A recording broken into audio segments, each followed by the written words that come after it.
Hello, welcome back to our another lesson. In the first lesson, we learned Sharabanna and Banjan Banna. I think you remember Sharabanna its main vowel, Banjan Banna its main consonant. Here are the symbol of Sharabanna. Here are the symbol of Banjan Banna. Okay, now I am telling you how we will read all of this alphabet. How to learn each letter. First, we will see the Bengali character. Like I said it before, in Sharabanna there have 11, in Banjan Banna there have 39 alphabet. So first we see all of this character. Second, we learn the pronunciation. Of this alphabet.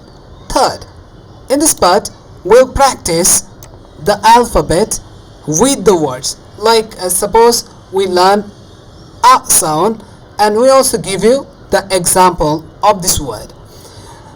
Okay, so today here, see you in the next part and don't forget to subscribe.